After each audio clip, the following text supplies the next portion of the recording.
In this video, I'm going to show you how to add an email to your Roblox account. So in your homepage, click on the gear icon at the top right, and then click on settings.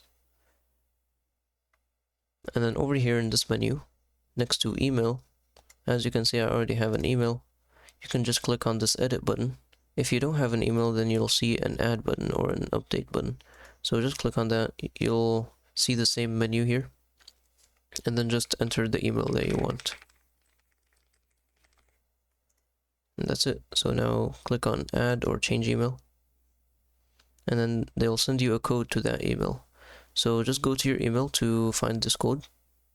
So here's my email, and there's the code. I'm going to copy it and then paste it over here.